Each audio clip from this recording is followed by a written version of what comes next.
سید حضرمی نامی ایک شخص سے اس عورت نے نکاح کیا اور کوفہ میں مقیم تھی۔ امام مسلم بن عقیل رضی اللہ تعالیٰ عنہ بھٹکتے بھٹکتے اس عورت کے گھر پر پہنچے۔ اس عورت سے پینے کے لیے پانی مانگا۔ اس عورت نے امام مسلم بن عقیل رضی اللہ تعالیٰ عنہ کو پانی دیا۔ امام مسلم بن عقیل رضی اللہ تعالیٰ عنہ نے پانی پی کر اس عورت کے گھر کے سامنے ہی آپ بیٹھ گئے۔ اس عورت نے امام مسلم بن عقیل سے کہا کہ آپ کا یہاں پر بیٹھنا مناسب نہیں ہے، آپ نے پانی پی لیا ہے، اب آپ اپنے گھر چلے جائیں۔ امام مسلم بن عقیل نے کہا کہ کوفہ میں میرا گھر نہیں ہے، کوفہ والوں نے مجھے دھوکہ دیا ہے، میں خاندان رسالت مآب صلی اللہ علیہ وسلم کا فرد ہوں اور میرا نام مسلم بن عقیل ہے۔ اتنا سننا تھا کہ اس عورت نے امام مسلم بن عقیل کو اپنے گھر کے اندر داخل کر لیا، ان کے لیے خاص کمرے میں فرش بچھایا اور امام مسلم بن عقیل کے لیے اس عورت نے کھانے کے لیے پیش کیا۔ امام مسلم بن عقیل نے کھانے کے لیے منع کر دیا اور اس عورت کو دعائیں دی۔ اس عورت کا ایک بیٹا بھی تھا بلال، جو باہر گیا ہوا تھا۔ جیسے ہی بلال گھر لوٹا، اپنی ماں کو اس کمرے کی جانب بار بار جاتا دیکھ کر اس کو فکر لاحق ہو گئی۔ جب اس نے پوچھا تو اس کی ماں نے عہد و پیمان دے کر اس کو تمام ماجرے سے واقف کروایا، مگر وہ بدبخت شرابی تھا۔ اس نے یزید کا وہ اعلان سنا تھا کہ امام مسلم بن عقیل کوفہ میں موجود ہے، جس کسی نے ان کو اپنے گھر میں پناہ دی اس کو یزید نیست و نابود کر دے گا، یزید کا عذاب اس پر نازل ہوگا اور اس کا عرصہ حیات بھی تنگ کر دیا جائے گا۔ ابن زیاد نے ایک اعلیٰ افسر کو کوفہ کی ناکہ بندی اور ہر گھر کی تلاشی لینے کے کام پر مامور کیا تھا۔ بلال نے اپنے گھر کی تلاشی سے خوف زدہ ہو کر یہ تمام باتیں عبد الرحمن بن اشد کو بتا دی اور اس سے کہا کہ امام مسلم بن عقیل میرے گھر میں پناہ لیے ہوئے ہیں۔ عبد الرحمن بن اشد کا باپ محمد بن اشد تھا۔ اس وقت وہ ابن زیاد کے پاس گیا ہوا تھا۔ وہاں پر پہنچ کر محمد بن اشد نے یہ تمام باتیں ابن زیاد کو بتا دی۔ یزید نے محمد بن اشد کی سرکردگی میں فوج کا ایک دستہ امام مسلم بن عقیل رضی اللہ تعالیٰ عنہ کو گرفتار کرنے کے لیے روانہ کیا۔ بلال کے گھر پہ بیٹھے ہوئے امام مسلم بن عقیل رضی اللہ تعالیٰ عنہ نے جیسے ہی گھوڑے کی آوازیں اپنی طرف آتی سنی تو انہیں اس بات کا اندازہ ہو گیا کہ فوج کا دستہ ان کی گرفتاری کے لیے آ رہا ہے۔ وہ فوراً اٹھ کھڑے ہوئے، اپنی تلوار لی اور گھر کے باہر نکلنے لگے۔ اتنی دیر میں فوج کا یہ دستہ گھر کے اندر داخل ہو گیا۔ امام مسلم بن عقیل رضی اللہ تعالیٰ عنہ نے ڈٹ کر بڑی ہی شجاعت کے ساتھ فوج کے اس دستے کا مقابلہ کیا۔ آپ کی شجاعت اور دلیری دیکھ کر فوج خوفزدہ ہو گئی اور پیچھے ہٹنے پر مجبور ہو گئی۔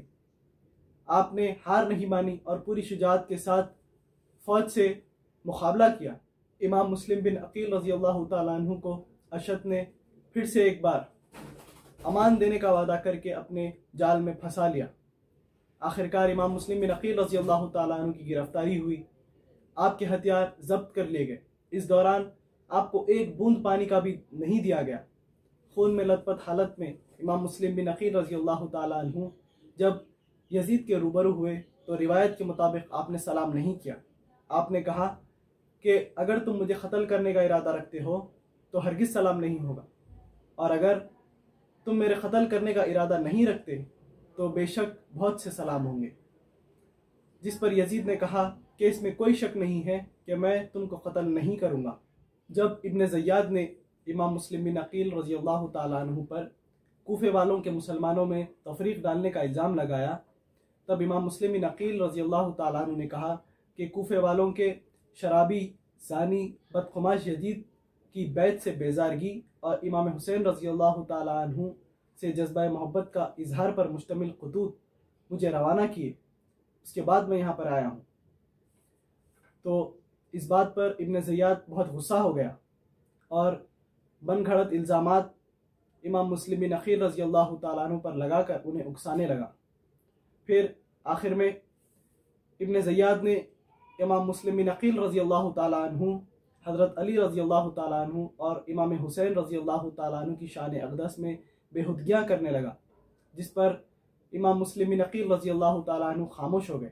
پہلے امام مسلم بن عقیل رضی اللہ تعالیٰ عنہ کو محل کی چھت پر لے جا کر ابن زیاد نے شہید کر دیا اور پھر کوفے والوں کی بغاوت سے خوف زدہ ہو کر ہانی بن عروہ کو بھی بھرے بازار میں اس نے شہید کر دیا، اور آواز لگائی کہ امام مسلم بن عقیل کے 2 بچے بھی ان کے ساتھ آئے تھے، وہ ابھی کوفہ میں ہی موجود ہیں، جس کسی نے بھی ان کو پناہ دی اس کے ساتھ بہت برا ہوگا، اور جو ان دونوں بچوں کو میرے پاس لے کر آئے گا اس کو انعام سے نوازا جائے گا۔ امام مسلم بن عقیل رضی اللہ تعالیٰ عنہ کے دونوں فرزند، جن کا نام ابراہیم اور محمد تھا، جن کی عمر 6 اور 8 سال کی تھی، دونوں کوفہ میں موجود عاشق رسول قاضی شریع کے پاس پناہ لیے ہوئے تھے۔ اپنے بیٹے کے ہمراہ کوفہ سے روانہ ہونے والے قافلے میں ان دونوں معصوموں کو روانہ کر کے قاضی شریع اپنی ذمہ داری سے سبکدوش ہونا چاہتے تھے، مگر منشاء خداوندی کچھ اور تھی۔ بہت ہی جد و جہد کے بعد ابن زیاد کے ایک درباری حارث کے ہاتھوں یہ دونوں معصوم بچے لگ جاتے ہیں۔ وہ شخص ان دونوں معصوموں کو لے کر دریائے فرات کے پاس گیا اور بڑی ہی بے رحمی کے ساتھ دونوں معصوم بچوں کو اس نے شہید کر دیا۔ ان کی لاشوں کو دریائے فرات میں اس نے بہا دیا اور ان کے سروں کو لے کر وہ ابن زیاد کے دربار میں گیا تاکہ اس کو انعام مل سکے۔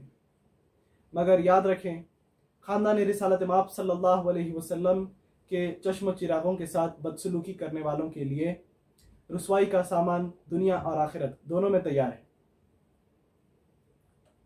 جب ابن زیاد کو اس تمام ماجرے کی واقفیت ہوئی، حارث دونوں بچوں کے سروں کو لے کر اس کے دربار میں پہنچا۔ اس نے حارث پر برہم ہو کر کہا کہ تجھ کو قتل کرنے کے لیے کس نے کہا تھا؟ میں نے ان دونوں بچوں کے متعلق تفصیلات یزید کو دی ہیں، اگر انہوں نے کہا کہ دونوں بچوں کو زندہ لاؤ تو میں کیا کروں گا؟ اس کے بعد مقاتل نامی ایک شخص کو بلا کر حارث کو اسی مقام پر لے جا کر قتل کرنے کو کہا جہاں پر ان دونوں معصوم بچوں کو شہید کر دیا گیا تھا۔ یہاں پر اس تمام واقعے کو پیش کرنے کا بس یہی مقصد ہے کہ ہمارے ناظرین کو اس بات سے واقف کروایا جا سکے کہ کس طرح کوفہ سے لے کر میدان کربلا تک خاندان اہل بیت اطہار کو بھوکا اور پیاسا رکھ کر شہید کر دیا گیا تھا۔ انشاءاللہ تعالی آگے کی ویڈیو میں ہم امام حسین رضی اللہ تعالیٰ عنہ کی کوفہ سے روانگی، جلیل القدر صحابہ رضوان اللہ اجمعین کہ امام حسین رضی اللہ تعالی عنہ کو کوفہ روانہ ہونے سے روکنے کی صحیح اور واقعات کربلا کی تفصیلات کو ہم پیش کریں گے۔ آپ تمام سے گزارش ہے کہ ہماری حوصلہ افزائی اور ہمت افزائی کے لیے ہمارے یوٹیوب چینل بزم جلیل کو سبسکرائب کریں۔ وآخر الدعوانا الحمدللہ رب العالمین۔ شکریہ۔